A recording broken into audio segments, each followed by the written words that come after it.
Good morning बच्चों। आज हम लोग बात करेंगे प्रोटीन ट्रैफिकिंग और इसके अपटेक इनटू ईआर के बारे में। आप प्रोटीन सिंथेसिस के बारे में पढ़ चुके हैं, ट्रांसलेशन कैसे होता है ये आप जानते हैं, प्रोटीन क्या है ये भी आप जानते हैं। आप जानते हैं कि हमारे शरीर में प्रोटीन सबसे ज़रूरी चीज़ है। लाइफ का मतलब ही एक तरह से प्रोटीन होता है। And proteins have diverse role to play in our bodies. We have structural proteins, our cells have structural proteins. Structural protein मतलब जिससे हमारे cells बने हैं। उसके अलावा we have lot of functional proteins, different types of functional proteins. मतलब functional proteins मतलब यानी जैसे protein work as enzymes, protein work as hormones, protein work as transport molecules. ये तमाम तरह के proteins होते हैं। अब हर प्रोटीन की अपनी जगह होती है। जैसे माइटोकॉन्ड्रिया के अंदर बहुत सारे एंजाइम्स हैं, वो भी प्रोटीन्स हैं। वो कहाँ बनते हैं? वो बनते हैं उसी राइबोसोम पर। गोल्जी के अंदर प्रोटीन है, वो कहाँ बनेंगे? राइबोसोम पर। प्लाज्मा मेम्ब्रेन के प्रोटीन है, वो कहाँ बनेंगे? राइबोसोम पर। यानी राइबोसोम एक फैक्ट्री है बस, जिस पर कि प्रोटीन्स बनते हैं। सभी तरह के प्रोटीन बनते हैं, चाहे वो स्ट्रक्चरल प्रोटीन हो, चाहे वो एंजाइम हो, चाहे हार्मोन हो, चाहे वो ट्रांसपोर्ट प्रोटीन हो। ये एक फैक्ट्री की तरह से जहां मैन्युफैक्चरिंग का काम हो रहा है। राइबोसोम फैक्ट्री है इस चीज की, प्रोटीन्स की। लेकिन आप जानते हैं कि किसी फैक्ट्री में जब कुछ मैन्युफैक्चरिंग होती है तो वो सारा मैन्युफैक्चर्ड सामान फैक्ट्री में ही रहने के लिए तो नहीं होता है, उसको डिस्ट्रीब्यूट करना पड़ता है, उसको भेजना पड़ता है। कहाँ भेजना पड़ता है? जहां जहां उसकी जरूरत है। ठीक है, भाई का कपड़ा बन रहा है तो जहां जहां कपड़े की जरूरत है वहां वहां जाएगा। जूता बन रहा है, जहां जहां जूते की जरूरत है वहां जाएगा। तो प्रोटीन को आप फैक्ट्री समझिए। अभी तक जो आपने इसके पहले प्रोटीन सिंथेसिस के बारे में पढ़ा है वो बस मैन्युफैक्चरिंग पढ़ा है, प्रोटीन की सिंथेसिस। अब इसके बाद हम लोग को देखना है कि सिंथेसिस होने के बाद, जिसको आप ट्रांसलेशन कहते हैं, वो प्रोटीन उसकी जहां जरूरत है वहां वो कैसे जाता है। यानी अगर उसकी जरूरत माइटोकॉन्ड्रियल में है, वो माइटोकॉन्ड्रियल प्रोटीन है, तो वो माइटोकॉन्ड्रिया में कैसे जाता है। अगर वो हार्मोन है जिसको कि सेल के बाहर जाना है, जैसे आप सेक्रेशन कहते हैं, तो वो बाहर कैसे जाएगा। ठीक, सेल के अंदर भी तमाम हर ऑर्गेनेल में डिस्ट्रीब्यूशन होना है और सेल के बाहर भी जाना है।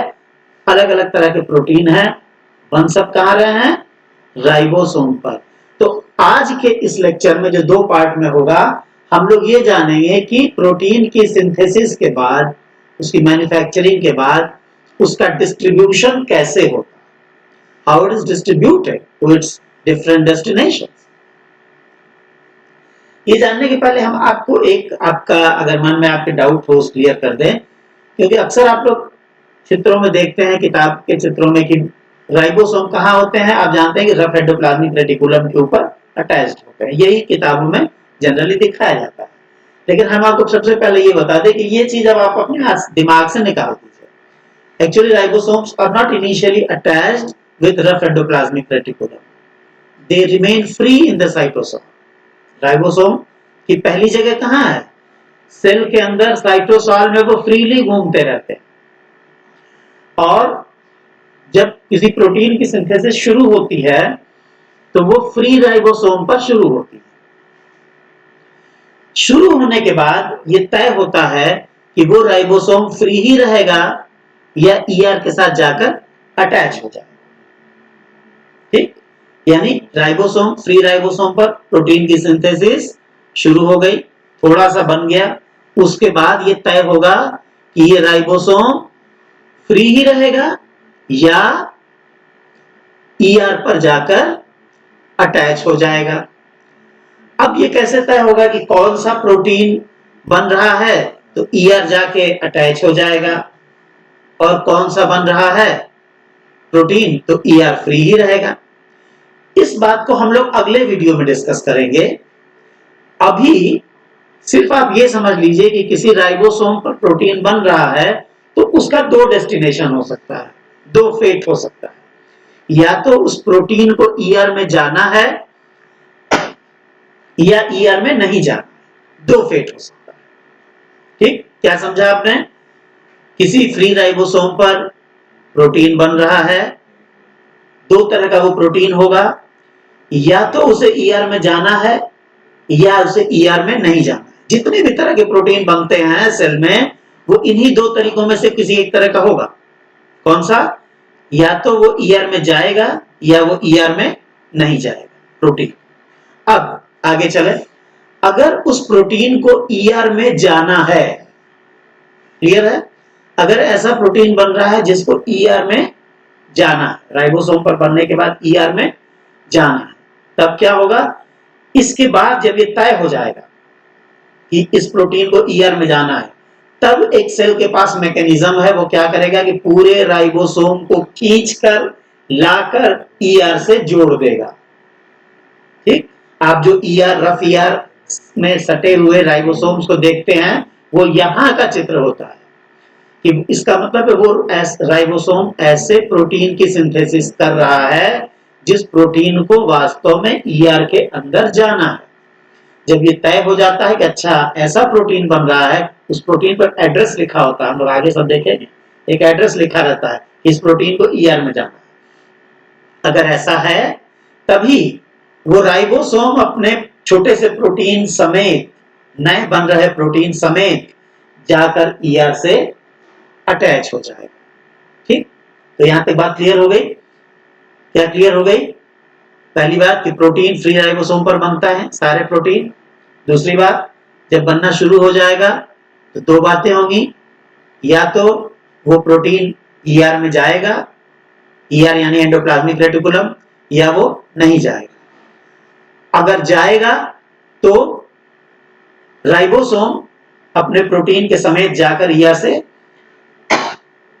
अटैच हो जाएगा। ठीक है, पहले इस लेक्चर में हम लोग सिर्फ इस बात की चर्चा करेंगे कि वो कैसे राइबोसोम जाकर ईआर से अटैच होता है। ये जो मैकेनिज्म है जिसके द्वारा वो राइबोसोम ईआर से अटैच होगा, इसी मैकेनिज्म को हम लोग कहते हैं सिग्नल हाइपोथेसिस। क्या कहते हैं? Signal hypothesis. तो सिग्नल हाइपोथेसिस क्या है, क्या बता रहा है ये? यानी अगर कोई ऐसा प्रोटीन राइबोसोम पर सिंथेसाइज हो रहा है जिस प्रोटीन को ईआर के अंदर जाना है, तो वो राइबोसोम अपने उस नए छोटे से प्रोटीन के सहित कैसे जाकर ईआर से अटैच। ये सिग्नल हाइपोथेसिस ब्लॉबेल एंड डॉबरस्टीन ने दिया था 1975। अब हम लोग आगे बढ़े। ठीक है, ये बातें हम लोग आपको बता चुके हैं। Translation process of all proteins starts on free ribosomes. Certain proteins enter ER, कुछ ही प्रोटीन ईआर में जाएंगे। इस ईआर में जाने की प्रक्रिया को हम क्या कहते हैं? Uptake of proteins into ER. ER में जाने वाले प्रोटीन भी दो तरह के हो सकते हैं। जो प्रोटीन ईआर में जाएंगे, कहां से जाएंगे? राइबोसोम से। वो दो तरह के हो सकते हैं। पहला ट्रांसमेम्ब्रेन प्रोटीन और दूसरा water soluble protein. Transmembrane protein का मतलब होता है कि कुछ प्रोटीन ऐसे होंगे जो ईआर में तो जाएंगे, लेकिन उसके अंदर ल्यूमेन में नहीं जाएंगे, बल्कि उसके मेम्ब्रेन में ही अटक के रह जाएंगे। कहां जा रहेंगे वो? ईआर के मेम्ब्रेन में रहेंगे। उसको हम ट्रांसमेम्ब्रेन प्रोटीन कहेंगे। और कुछ प्रोटीन ऐसे होंगे जो ईआर के ल्यूमेन में चले जाएंगे, तो they are water soluble protein. ठीक है, अब राइबोसोम पर प्रोटीन बन रहा है, तो आपका सवाल होगा कि बन के निकल जाए उसके बाद ईआर में जाता है या साथ ही साथ जाता है? नहीं, साथ ही साथ जाता है। अभी थोड़ा सा प्रोटीन बना है, छोटा सा उसका सेगमेंट बना, तभी ये डिसाइड हो गया था कि इस प्रोटीन को ईआर में जाना है। उसके बाद सेल का एक मैकेनिज्म उस राइबोसोम को प्रोटीन समेत खींचकर लाकर ईआर से जोड़ दिया। उस राइबोसोम पर अभी प्रोटीन बन रहा है और एक तरफ बनता जाता है राइबोसोम पर प्रोटीन, एक सिरा, और दूसरा सिरा उसका ईआर के अंदर चलता जाता है, अंदर प्रवेश करता जाता है। इसको हम कहते हैं को ट्रांसलेशनल अपटेक ऑफ प्रोटीन। को ट्रांसलेशनल मतलब ट्रांसलेशन के साथ साथ अपटेक भी हो रहा है। तो ये चीज क्लियर हो गया आपको? कि राइबोसोम पर प्रोटीन बन रहा है और साथ ही साथ ईआर के अंदर चलता जा रहा है, क्योंकि वो राइबोसोम ईआर से अटैच्ड है, तो वो बनता जा रहा है और उसका वो राइबोसोम ईआर के अंदर घुसता जा रहा है प्रोटीन, वो ट्रांसलेशन। इसके अलावा एक पोस्ट ट्रांसलेशनल अपटेक भी होता है, लेकिन पोस्ट ट्रांसलेशनल अपटेक से यहां हमारा मतलब नहीं है, क्योंकि वो ईआर में नहीं होता। पोस्ट ट्रांसलेशनल अपटेक मुख्य रूप से माइटोकॉन्ड्रिया, क्लोरोप्लास्ट वगैरह में होता है, उसकी चर्चा हम लोग बाद में करेंगे। At present we are concerned with endoplasmic reticulum only, that is post translational uptake. अब हम लोग इसके मैकेनिज्म पर आते हैं कि कैसे राइबोसोम पर प्रोटीन जब बनना शुरू होता है और कैसे वो राइबोसोम जाकर एंडोप्लाज्मिक रेटिकुलम से अटैच होता है। तो इसमें सबसे पहले जो प्रोटीन छोटा सा बन रहा है राइबोसोम पर, उस प्रोटीन के सबसे नए वाले सिरे पर एक छोटा सा पेप्टाइड का सेगमेंट होता है, जिसे हम ईआर सिग्नल पेप्टाइड कहते हैं।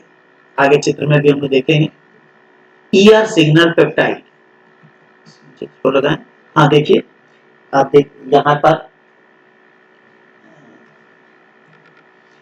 this is the ribosome, this is messenger RNA, this is transfer RNA, and this is a short polypeptide being synthesized. So you see that at this end of this short polypeptide there is a small stretch shown in green color. This is known as signal peptide. ये पूरा polypeptide है जिसकी synthesis हो रही है, ठीक। उसी में कुछ हिस्सा सिग्नल पेप्टाइड है, यानी अमीनो एसिड का एक विशेष सीक्वेंस है जिसे हम सिग्नल पेप्टाइड कहते हैं। तो ये सिग्नल पेप्टाइड ये बता रहा है कि ये जो पॉलीपेप्टाइड बन रहा है इसको कहां जाना है, ईआर के अंदर जाना है। ये ईआर है, ये जो ये आप देख रहे हैं दिस इज ईआर, ये ईआर की बाहरी मेम्ब्रेन है, ठीक। ये राइबोसोम है, इस पर पॉलीपेप्टाइड की सिंथेसिस हो रही है। इस छोटे से सेगमेंट को देख के सेल ये समझ गया कि ओहो ये तो पॉलीपेप्टाइड ईआर के अंदर जाएगा। तो खाली ईआर के अंदर पॉलीपेप्टाइड नहीं जाएगा, बल्कि इस पूरे के पूरे राइबोसोम को ले आकर यहां पर अटैच करना। तो कैसे होगा भाई, इस सिग्नल पेप्टाइड के लिए सेल के पास एक एसआरपी है, यानी सिग्नल रिकॉग्निशन प्रोटीन। ये जो आप ब्लू कलर का ये देख रहे हैं trilobe structure, this is called SRP. SRP यानी सिग्नल रिकॉग्निशन प्रोटीन। इस सिग्नल रिकॉग्निशन प्रोटीन ने क्या किया, इसने जैसे ही देखा कि अच्छा एक पॉलीपेप्टाइड बन रहा है इस राइबोसोम पर जिसमें ये छोटा सा स्ट्रेच तो सिग्नल है, सिग्नल पेप्टाइड है, यानी कि इसको इस पूरे पॉलीपेप्टाइड को ईआर के अंदर जाना है। तो एसआरपी क्या कर रहा है, तुरंत जाकर ये इससे बाइंड कर दे रहा है, इससे सिग्नल से, सिग्नल पेप्टाइड से। किसने बाइंड किया, एसआरपी ने बाइंड किया, ठीक। तो ये दो पहले पार्ट हो गए। यहां आप लोग देखिए, सबसे पहली चीज जो उसमें आपने देखी वो है सिग्नल पेप्टाइड। क्या है ये भाई, the proteins that are destined to enter into ER are provided with an ER signal peptide. Only ribosomes on which a protein with ER signal peptide is being synthesized get attached to ER. वही ribosome ER से attach होंगे जिन पर ER signal peptide बन रहा है। इस mechanism को signal hypothesis कहते हैं। इस पूरे प्रक्रिया के लिए तीन चीजों की जरूरत है। एक तो ER सिग्नल पेप्टाइड जो आपने देखा, यहां देखिए this structure is ER signal peptide। दूसरी चीज की जरूरत है signal recognition particle SRP। this blue colored structure is the SRP।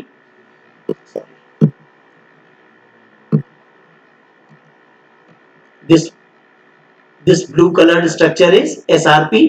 क्या कर रहा है ये सिग्नल पेप्टाइड से बाइंड कर ले रहा है। दो चीजें आप समझ गए, ER सिग्नल पेप्टाइड और signal recognition particle. Now the third factor is SRP receptor. This is also known as docking protein. ये कहाँ है, ये ER के ही मेम्ब्रेन में है। आइए इसको देखें, ये this is the SRP receptor। ये फिक्स्ड है कहां पर, रफ ईआर के मेम्ब्रेन में। तो राइबोसोम को यहां डॉक करने के लिए तीन चीजें हुई। एक तो ये जो पॉलीपेप्टाइड बन रहा है, इसमें ये छोटा सा पैच सेगमेंट है जिसे हम सिग्नल पेप्टाइड कह रहे हैं। दूसरा ये एसआरपी है जो सिग्नल पेप्टाइड के साथ बाइंड कर लेगा, और जब ये बाइंड कर लेगा तो ये एसआरपी ही आकर और इस ईआर के मेम्ब्रेन में मौजूद इस एसआरपी रिसेप्टर के साथ बाइंड कर लेता है। देखिए तीन चीजें हो गई। पहली चीज, ये राइबोसोम के साथ पॉलीपेप्टाइड बन रहा है, इसमें ये छोटा सा सिग्नल पेप्टाइड है, इसके साथ किसने बाइंड किया, इस जो ये ट्राइलोब स्ट्रक्चर दिख रहा है, दिस इज द एसआरपी, इसने इसके साथ बाइंड कर लिया। और एसआरपी फिर किसके साथ बाइंड कर रहा है, एसआरपी रिसेप्टर के साथ। दिस इज एसआरपी रिसेप्टर जो कहां मौजूद है, रफ ईआर के मेम्ब्रेन। ठीक, ये जो आप एक स्ट्रक्चर देख रहे हैं, ये एक अलग से समझ जाइए कि ईआर के मेम्ब्रेन में एक नट बोल्ट लगा हुआ है जिसे हम राइबोसोम रिसेप्टर प्रोटीन कहते हैं। ये इस राइबोसोम को रिसीव करता है, राइबोसोम रिकॉग्नाइज करता है कि हमको यहां पर बाइंड करना है। तो इस तरह से अब ये राइबोसोम अपने इस छोटे से पॉलीपेप्टाइड के साथ आकर ईआर के मेम्ब्रेन में बाइंड कर दिया। किन किन चीजों ने मदद की, तीन चीजों ने। पहला तो पॉलीपेप्टाइड का ये हिस्सा सिग्नल पेप्टाइड, दूसरा ये जो आप देख रहे हैं एसआरपी, ये कहां था, ये साइटोसॉल में मौजूद था, ये इसके साथ बाइंड किया। तीसरा ईआर के मेम्ब्रेन में मौजूद ये एसआरपी रिसेप्टर, अब इसके द्वारा आकर राइबोसोम बाइंड कर गया है ईआर के मेम्ब्रेन। ठीक है, तो ये आपने देख लिया। अब आप इसी में एक और स्ट्रक्चर देख रहे हैं, ईआर के मेम्ब्रेन में ये एक स्ट्रक्चर देख रहे हैं, दिस इज प्रोटीन ट्रांसलोकेटर। इसका काम है, देखिए ये ऐसी जगह है सेट कि राइबोसोम जहां बाइंड किया और इसका ये पॉलीपेप्टाइड ये बन रहा है, और इसी के पास ये मेम्ब्रेन है और इसके पास ये एक दरवाजा है। ईआर के मेम्ब्रेन में एक दरवाजा जैसा है जिसे हम प्रोटीन ट्रांसलोकेटर कहते हैं। ये प्रोटीन ट्रांसलोकेटर क्या करेगा, ये प्रोटीन ट्रांसलोकेटर जैसे जैसे ये प्रोटीन बनता जाएगा, पॉलीपेप्टाइड, सॉरी प्रोटीन शब्द अभी कहना गलत है, पॉलीपेप्टाइड इसके लिए सही शब्द है। जैसे जैसे इसकी सिंथेसिस होती जाएगी, ये प्रोटीन ट्रांसलोकेटर, इसका एक सिरा देखिए अभी भी यही बाइंड, एक सिरा अभी भी यहाँ पर बाइंड है इसके मेम्ब्रेन में, लेकिन बाकी ये पॉलीपेप्टाइड धीरे धीरे ये अंदर चलता जा रहा है। चलता कैसे चलता जा रहा है भाई, ये अंदर जा कैसे रहा है, यहाँ पर एक विशेष मैकेनिज्म है जो एनर्जी कंज्यूमिंग मैकेनिज्म है, एनर्जी कंज्यूम करता है। इसका मैकेनिज्म हम लोग अगली स्लाइड में देखें। ये देखिए, ये वो दरवाजा है जिसे हम कह रहे थे प्रोटीन ट्रांसलोकेटर। इसके पास ये एक छोटा सा व्हील जैसा स्ट्रक्चर है इस प्रोटीन ट्रांसलोकेटर। ये व्हील जैसा स्ट्रक्चर कैसे काम करता है, ये ऊपर देखिए, ये पॉलीपेप्टाइड है जो राइबोसोम से बाहर निकल रहा है। तो ये जैसे आप लोगों ने तो देखा नहीं होगा, कभी किसी के घर में अगर लालटेन हो तो लालटेन की बत्ती कैसे ऊपर नीचे की जाती है, एक छोटा सा व्हील होता है, उस व्हील को घुमाया जाता है तो वो बत्ती को नीचे कर देता है या ऊपर कर देता है। हम लोग के समय में हुआ करती थी लालटेन घर में। तो ये जैसे जैसे ये व्हील ऐसे घूमेगा तो क्या करेगा कि ये व्हील इधर घूमेगा ना इस डायरेक्शन में, तो पॉलीपेप्टाइड को इधर ही भेजता जाएगा। बिल्कुल वैसे ही जैसे लालटेन में एक नॉब होता था, उसको घुमाते थे हम लोग तो वो बत्ती को नीचे या ऊपर कर देता था। वैसे ही देखिए जैसे जैसे घूम रहा है और घूमा, पॉलीपेप्टाइड और अंदर गया, और घुमा ये पॉलीपेप्टाइड और अंदर गया। ठीक है, और घूमने पर पूरा का पूरा पॉलीपेप्टाइड अंदर आ जाता है। और जब अंदर आ गया तो अभी यहाँ पर देखिए ये छोटा सा सेगमेंट जो आप देख रहे हैं, ये वही signal peptide, it is still there, it is still attached with the polypeptide. अब आगे हम देखें क्या होता है, ये उसी के बारे में प्रोटीन ट्रांसलोकेटर जो हम बता रहे थे। This is present on ER membrane through which the polypeptide is translocated inside ER. Now, once the polypeptide enters inside the lumen of ER, then this signal peptide is no more needed. अब उस polypeptide में जो signal peptide attached था उसका काम खत्म, वो बस एक एड्रेस था कि इस ER को इस पॉलीपेप्टाइड को ER में जाना। तो पैकेट पहुंच गया अपनी जगह पर, एड्रेस का काम खत्म, सिग्नल पेप्टाइड का काम अब समाप्त हो जाता है, and that's why it has to be removed now, and for its removal, the lumen of endoplasmic reticulum has got a special enzyme that is known as signal peptidase. ये signal peptidase क्या करता है, ये उस polypeptide के में से signal peptide को काट के निकाल देता है, उसका काम खत्म, वो निकाल देता है. Now the polypeptide is free inside endoplasmic reticulum. ठीक. अब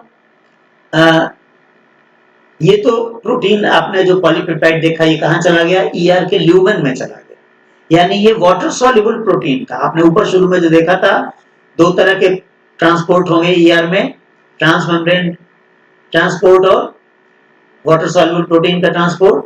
तो जो ल्यूमेन में चला गया वो वाटर सॉल्युबल ट्रांसपोर्ट. ठीक है. लेकिन जो दूसरे तरह के प्रोटीन थे, ट्रांसमेम्ब्रेन प्रोटीन, वो एंडोप्लाज्मिक रेटिकुलम के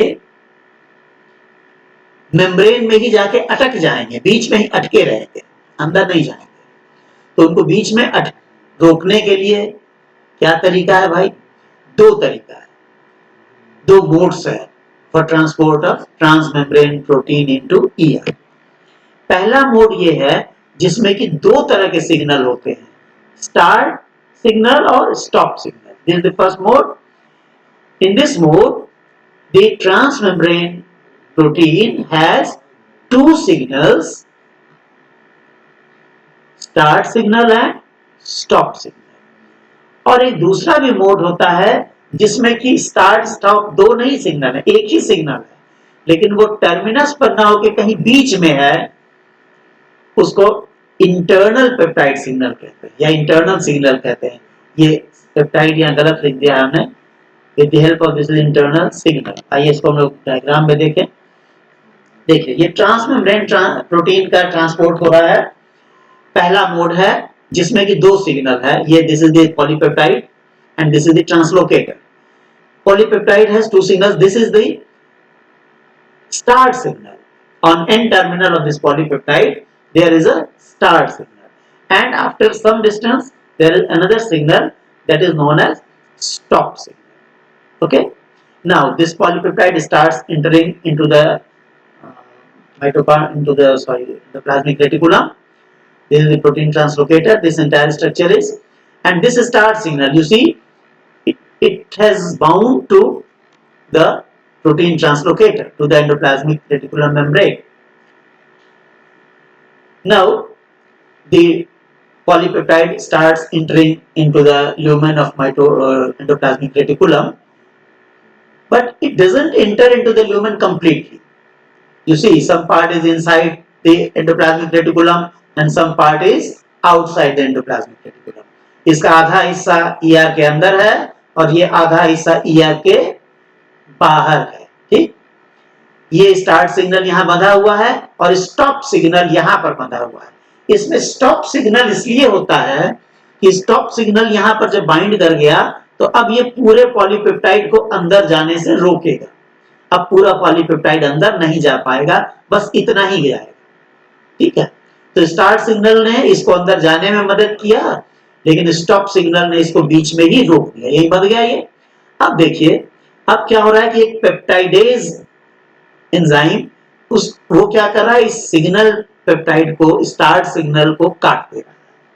पेप्टाइडेज स्टार्ट सिग्नल को काट दे रहा है. अब ये हिस्सा फ्री होकर लटक गया नीचे. अब देखिए क्या हुआ, स्टॉप सिग्नल से तो ये यहां बंधा हुआ है. This is the stop signal, but half of the polypeptide is outside endoplasmic reticulum. Sorry, half of the polypeptide is outside endoplasmic reticulum and the other half is inside endoplasmic reticulum. The N terminal of the polypeptide is inside endoplasmic reticulum and the C terminal of polypeptide is outside endoplasmic reticulum, and this is why we call this polypeptide as transmembrane protein. देखिए ना, transmembrane protein यानी membrane से आधा बाहर आधा अंदर और बाकी बीच में मेम्ब्रेन में अटका हुआ है. ये ट्रांसमेम्ब्रेन प्रोटीन.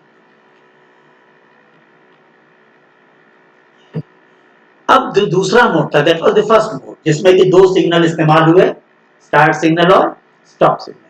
और आपने देखा था इसके पिछले स्लाइड में कि देयर आर टू मोड्स। दूसरे मोड में क्या है, with the help of internal peptide. एक ये मोड है कि इंटरनल पेप्टाइड्स होगा। तो इसमें आप देख रहे हैं कि इस पॉलीपेप्टाइड में एक ही सिग्नल है, इंटरनल सिग्नल, दो नहीं है, स्टार्ट और स्टॉप नहीं है, सिर्फ एक है इंटरनल सिग्नल। ये दरअसल वही जो वहां स्टॉप सिग्नल था उसी तरह का है ये बीच में। और इसकी मदद से ये प्रोटीन पॉलीपेप्टाइड अंदर जा तो रहा है, लेकिन इंटरनल सिग्नल यहां अटैच हो गया और अब ये आगे नहीं जाएगा। So this was Uptake of protein into ER, यानी कैसे प्रोटीन ईआर में आ रहा है। ठीक है, इसमें आपने ये समझा पहली बात तो ये आपने देखा कि राइबोसोम पर प्रोटीन जब बन रहा है, पॉलीपेप्टाइड बन रहा है, तो राइबोसोम कहाँ है, शुरू में फ्री राइबोसोम। ठीक है, फ्री राइबोसोम पर ही पॉलीपेप्टाइड बनना शुरू होता है। बनना शुरू होने के बाद अगर उसमें एक सिग्नल पेप्टाइड है उस पॉलीपेप्टाइड में, तब उस पॉलीपेप्टाइड को ईआर में जाना है, और सिग्नल पेप्टाइड नहीं है तो फिर उसको ईआर में नहीं जाना है। ठीक, और अगर प्रोटीन को ईआर में जाना है तभी राइबोसोम आकर ईआर से अटैच होगा। अगर उस प्रोटीन को जो बन रहा है राइबोसोम पर ईआर में नहीं जाना है, तब क्या होगा, फिर वो राइबोसोम ईआर से अटैच नहीं होगा, वो फ्री ही रहेगा, फ्री रहते हुए ही पूरे पॉलीपेप्टाइड की सिंथेसिस कर डालेगा।